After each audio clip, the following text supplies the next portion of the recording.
Really is a pleasure to be here. I found and I'm very grateful that Dr. Sperber invited me, and I found the lectures today to be really stimulating, and appreciated the discussion very much. This is just a teaser because today is Yom Agunot Ben-Lumi, so we're going to be seeing some memes that talk about get refusal and about prenuptial agreements as one of the solutions. Dr. Sperber did not, he asked me to speak more about activism and not about, you want me to speak in English, right? Yeah, okay. And not about research. So the tone of my talk is going to be different from the ones that we had previously, because I can't help but use some tools of analysis and analyzing what I've experienced as opposed to analyzing what I've researched. Okay, so here we go. I don't know your name, but you asked a question in the last diyun, and you said, what's the difference between the shtetl and Israel today? Why can't, if they helped in the shtetl, why can't they help today? And I really want to answer that question, so I'm going to start with that, and it leads right into what I wanted to say. The role of a rabbi in the shtetl, or the role of the rabbi in the United States, or anywhere else in the diaspora today, is very different from the role of the rabbi in Israel. In the shtetl, the Rav wore many hats. He was the one who ruled on the kashrut of a chicken, and he was the one who was your Masada Kedushin. He spoke at your funeral, and he also arranged your divorce, and he was also the Rosh Yeshiva, and he also gave shiurim. He also gave lessons in Torah. He did everything that that you picture a rabbi having to do. Not only that, he lived in the shtetl. He was one of the neighbors. So when a couple came to him and said, one of them said, I want a divorce because he's abusive, and he answered, no, she hit me, right? He knew what the truth was. And he was able to cut very quickly down to the core of the matter, and he would decide, give a clap on the table, as we say, and he would say, you have to divorce her. And then that would help. The rabbinate in Israel, which is the culmination of the religious Zionist dream, has been broken up into many, many different institutions. And one who functions in one institution does not fulfill the rabbinic function in another institution. Sometimes by law, he cannot do both. Not always by law, but just that's the way it is. For example, a Rosh Yeshiva, the head of a yeshiva, of a big yeshiva, he will not rule whether your chicken is kosher or not. For that, you're going to go to a neighborhood rabbi, and the neighborhood rabbi is not the Rosh Yeshiva.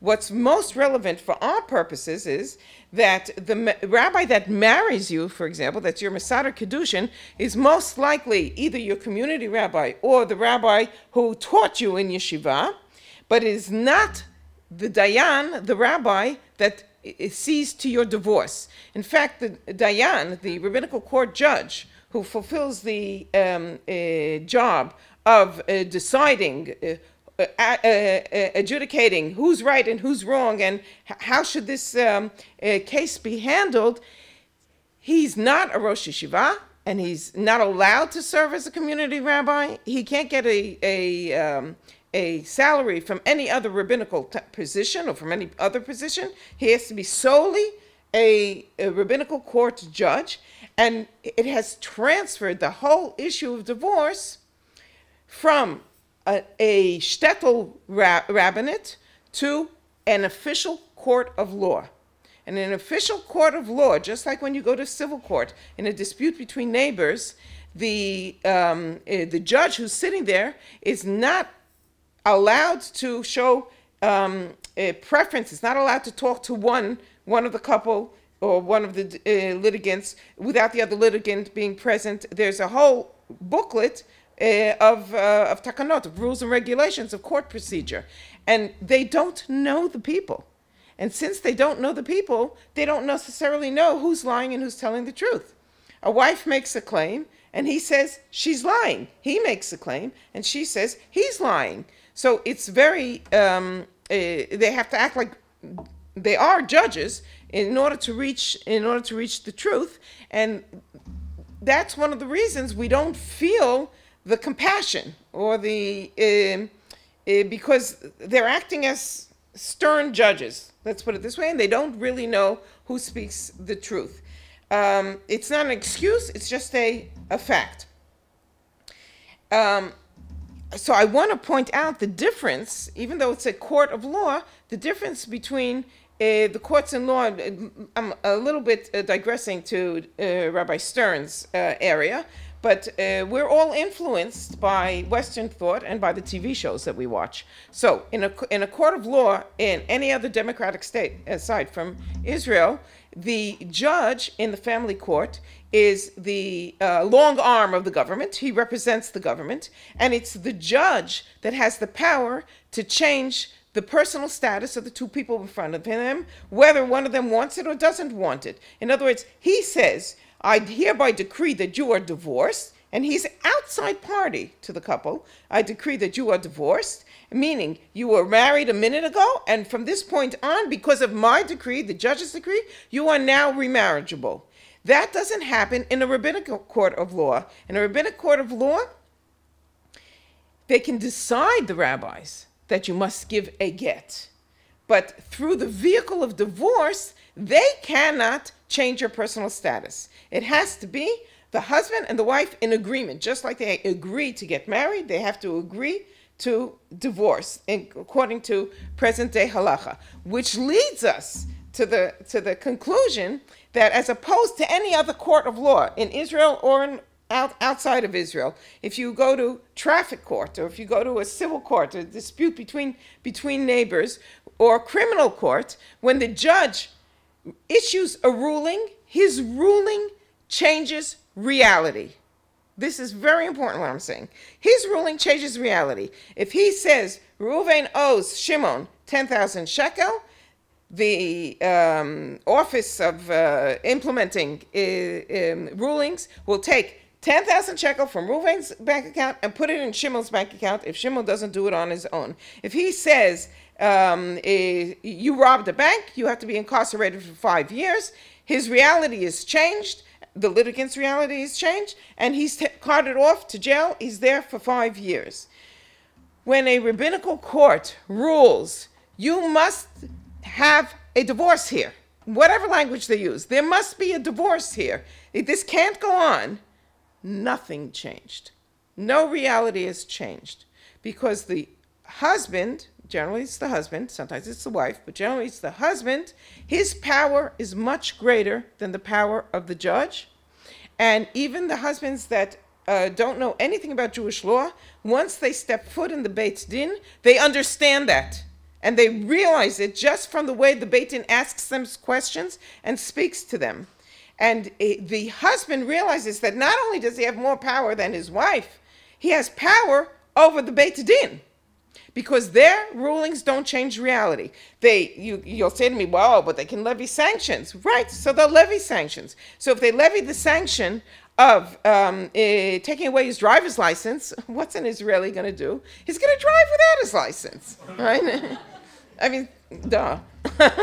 And even if they put him in jail, fine. They've changed his realities to a point that they've incarcerated him. He's in jail. But have they changed the reality of the wife or the man? Have they changed the personal status from married to remarriageable of the couple?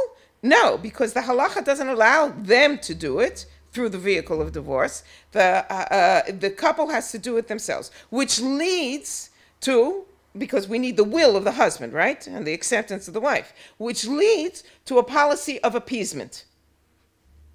Appeasement. There's a carrot and there's a stick. And the Batei Din, in a unilateral suit for divorce, where the wife sues the husband for divorce, the Beit Din will always, always go for the appeasement first, in order to try to convince the man in pleasant ways to give the wife a get. And this ends up as extortion. It's legalized extortion on the part of the Beit Din. So when Rabbanim say, as there was a meeting in the Knesset yesterday in the Committee for the Advancement of Women and the young lawyer who represented the Directorate of the Israeli Rabbinical Courts said, well, the rabbis do their utmost. They speak the truth according to the way they see the truth, through their glasses. They're doing their utmost because they can't divorce the woman. They can only do A, B, C. In certain cases, they can levy sanctions. They can, they offer him money. They offer him a reduction in child support where there's no connection, obviously, and that, in my mind, that's a criminal thing to do. But they try to work with the tools that they feel they have. They may feel that it's strong tools, but sometimes it's strong tools, sometimes it's not strong tools. It depends on the individual that's in front of him. There's one factor in this paragraph of what I'm saying that Dr. Sperber asked me to mention, and I will mention it, is that they have here, since it's part of the since it's a court system and part of the state of Israel, within the Directorate of the Rabbinical Courts, there is what's called an Agunot Unit. An Agunot Unit is there to basically try to solve the Agunot cases, whether they get refusal or real Agunot. They're both included here, that the Dayanim feel that they've tried everything and they just can't solve it. In other words, all the cases that the Dayanim incarcerated the man and the man still stands firm in his refusal come to the Goona Unit. All the cases where a man in the middle of the Beit Din process ran away to the diaspora and there's nothing that they can do, it's referred to the Goona Unit, and many times very, very difficult cases referred to the Goona Unit. I worked in the Goona Unit as so far the one and only woman to have done so as a rabbinical court advocate, as a Toanet Rabbanit, for about 10 years.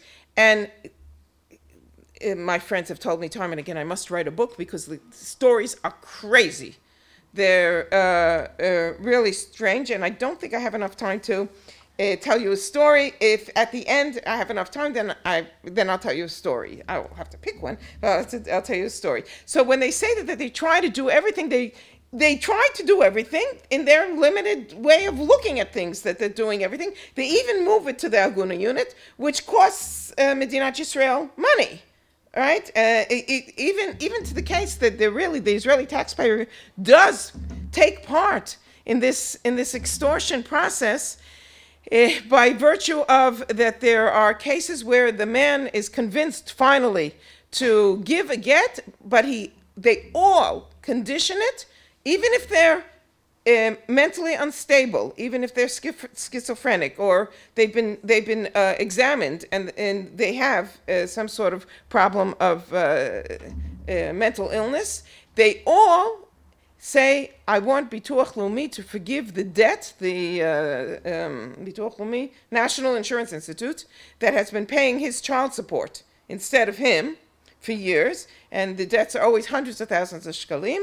And there's a committee in the National Insurance Institute which does agree many times to forgive the man his debt.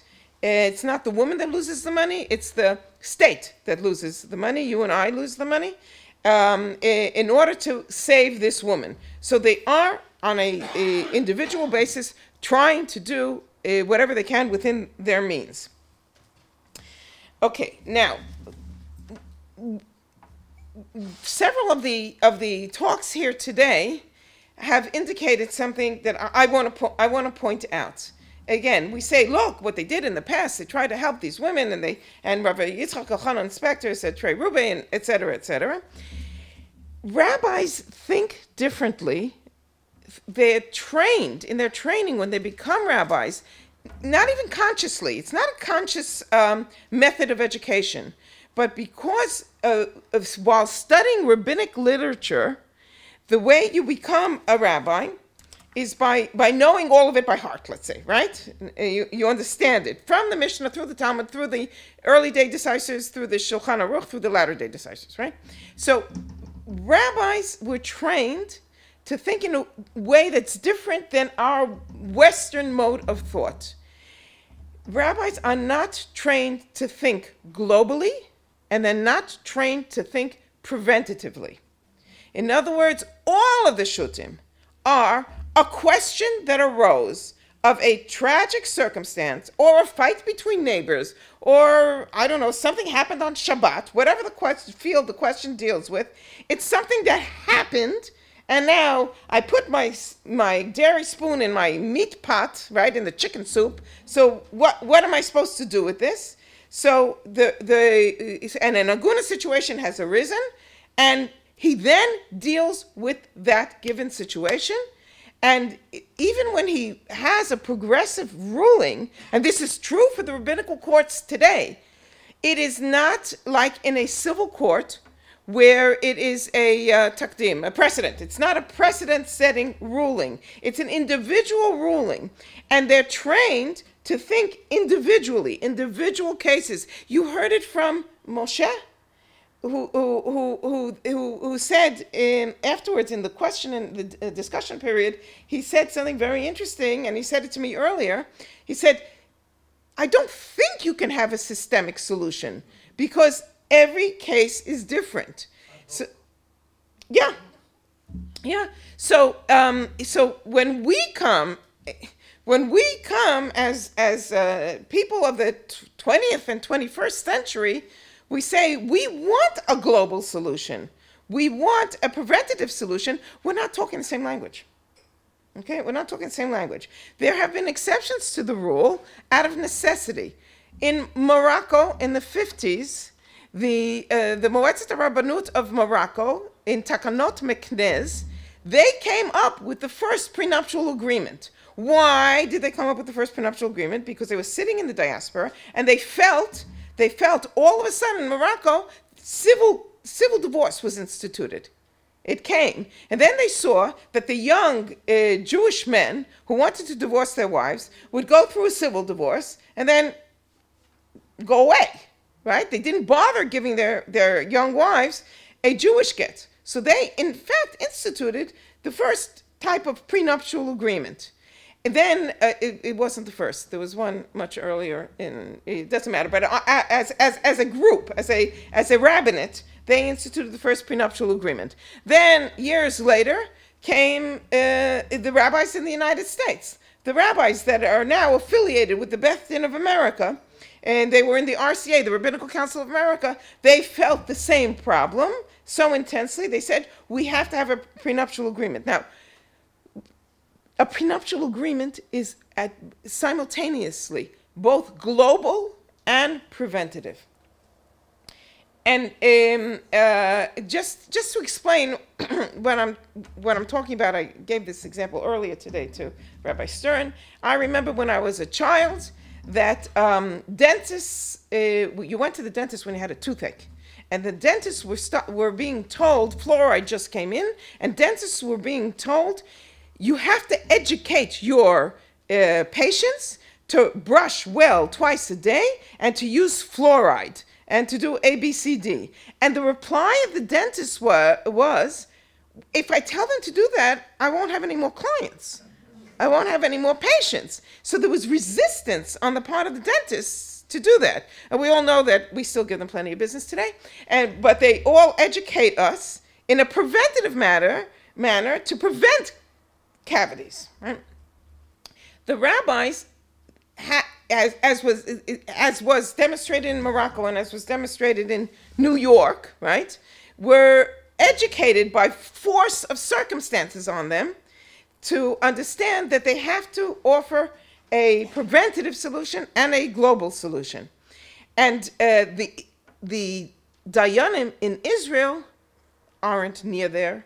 The regular community rabbi, now he gets it. But there was 20 years ago, he did not get it. When for example, when we developed the Heskem L'Kavod Hadadi, which I want to talk about in a minute, the average rabbi, your rabbi who lived near you, or who was even your Rosh Yeshiva, they would not deal with it. Why? Because of the compartmentalization.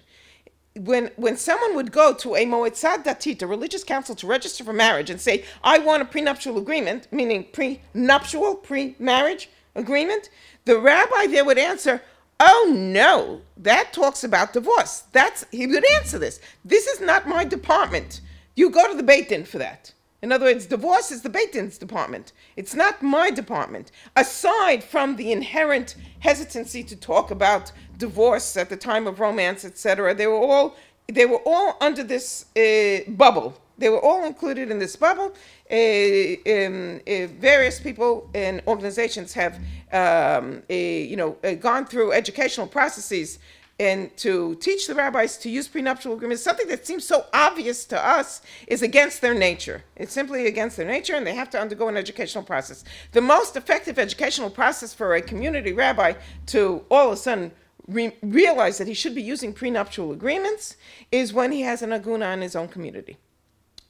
Not only a Goona, worse, a victim of get refusal in his own community, and then he sees how difficult the situation is, and then he sees how impotent he is, and then he comes and calls me. Right? A part of the process of educating the rabbis was, and I waited with this, was a book that I published in 2009 called meaning Spare Your Eyes Tears, Prenuptial Agreements for the Prevention of Get Refusal, which went through prenuptial agreements that were actually signed in the state of Israel and authorized in a legal manner in order to, with all the background, obviously, and analysis, in order to teach the rabbis. It spoke the language of the rabbis. I could have published it, for example, this is part of an overall strategy. I could have published it in an academic publishing company, publishing house, but instead I chose to publish it, and I was actually asked to publish it by a rabbinic institute, Mosdot Ariel in Beit Vagan, which is a training institute for rabbinical court judges, for dayanim. And since it had the imprimatur of, and the approbation of the president of the institute, who was Alav Shalom, the chief rabbi of Haifa, when 1,000 rabbis in Israel got it in the mail, they got it in an envelope that said Mosdot Ariel, and they all widely respect Mosdot Ariel, and they opened the envelope, and there was a letter from Mosdot Ariel Institutes inside. And then when they took saying that you got to read this book, basically, and they took the book, they didn't chuck it out the window because it had a woman's name on it, because it was a rabbinic institute that sent it to them for free. But otherwise, they would have thrown it in the garbage. But they didn't, and it's had the effect. I will tell you a funny story. I was on I was a member of a committee of the appointment of rabbinical court judges. And I'm focusing on one particular story. All right? There were rabbinical court judges who had set themselves up as candidates for the high rabbinical court. And the entire, they had to come and make a presentation, a 15-minute presentation, to the plenary of the committee. In other words, there were 11 members of the committee, including the two chief rabbis, etc. And there were about 20 candidates. When they walked in, each in turn walked into the Minister of Justice's office. This was under Tzipi Livni at the time, where we interviewed them. It was crazy. I was just sitting. I was letting Tzipi Livni do all the questions, right? And maybe ask the questions later. But she just would open a question, and they either walked in holding my book, and I could see that there were bookmarks inside, and there was also highlighted sections, or they said, oh, I read, Gveret, they said Gveret Levmore's book. In other words, the book, after a certain amount of pressure from below, not top down, but bottom up, it had an effect on their thinking. And as a result, I will tell you that there have been numerous cases of couples that, and this is the great success specifically of the Heskem L'Kavod Hadadi, as opposed to any other suggestion. There are couples, the success of the Heskem L'Kavod Hadadi is that it's sort of like It forces the couple to talk to each other in two different mechanisms. Through a mechanism of much like the Beth Din of America's agreement, same thing, of high spousal support that's going to land on you if you don't give a get in time, and also a mechanism of possible therapy, marital therapy. It forces the couple to talk to each other, as opposed to forcing the couple to talk about each other to a third party, be it a judge or be it an arbiter. And it does not need the agreement of any authority figure to implement that, to start the ball rolling, to say, I want to implement this Heskem. In other words, you don't have to go to a Beit Din. You don't have to go through the process of justifying yourself or claiming that you need this or that he did that. There's no adversarial process. You decide that you want to get a divorce. You implement the agreement. The agreement forces both of the couple to talk to each other. And at the end, what always happens is they get to an agreement, a divorce agreement, very quickly. Once one of them brings up the Heskem L'Kavod Hadadi, the agreement for mutual respect, and then they go to the court and they open a file, a joint file, a request for the arrangement of a get. Bakasha Meshutefet L'Sidur Get. A joint file. Now, in numerous times that we know of, there may be more, numerous times that we know of, they've gotten to they opened a joint file, so it looks like an amicable divorce, right? And they get to the Beit Din, and the Beit Din always opens every like this, whether it's joint or it's a unilateral suit, and says to the husband, "Ata mukhan latet get?" Which is a very bad question to ask, because from that he can learn that he can be not prepared to give a get, right? So he can answer no. But so they ask, in these cases that I'm referring to, they ask the young man, are you prepared to give a get? Are you willing to give a get? And he answered, yeah, I signed the agreement for mutual respect. You know, right? In every one of the cases, the Beit Din, and there were different Batei Din, arranged the get on the spot. In other words, they didn't ask any questions. They didn't want to get into any issues. They had been presented with a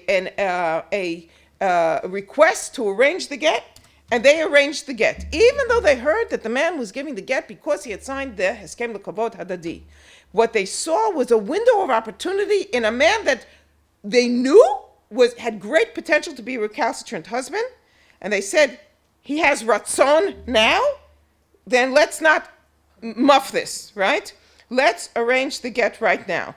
Yet, on the other hand, you hear people talking, oh, the Dayanim will say it's a coerced get, oh, the Dayanim will say this, that, the other thing, and oh, the Dayanim don't like it. It's all true. But the reason they don't like it so much, if they don't like it, and they make up halachic reasons why they don't like it, but if they don't like it, they don't like it because they don't want to lose their jobs. Right? They don't want to be what my New York rabbi was, right? A couple came into his office and he would write the get. He was a sofer gittin and he was a mumche begittin and he wrote the get. They don't want to go down to that level. They are judges. They want to judge something. And the expression that they use is ma anachnu nahafoch lekablane gittin. We're going to turn into contractors for gittin, and I say yes. That's peace. Peace. We want peace and harmony within Israel, right? Yaseh shalom, right? That's what we want. We want the couples to come in peace and to have you write up the get because to do it properly. Okay. So I want to emphasize that the Heskem L'Kavod Hadadi, I'm not going to explain to you exactly how it works. It's on the site of the International Young Israel Movement in Israel, iyim.org.il, and in 5 languages, in Hebrew, English, French, Spanish, and Russian. And we also developed an international clause that it should be, because we live in a small global community, and many young couples travel all over the world, or the young man can, and this has happened several times in cases that I've tried to help, that the young man is a get refuser, and he picks himself up and he runs away to America, and he sells ahava products from a cart in a mall, right? How ironic, but that's what happens. So what it does is that it doesn't give any power to the Batei Din. It's just the opposite. It empowers the couple to settle it themselves. And that is one of the solutions that is a preventative global solution that all of us should be using. Thank you.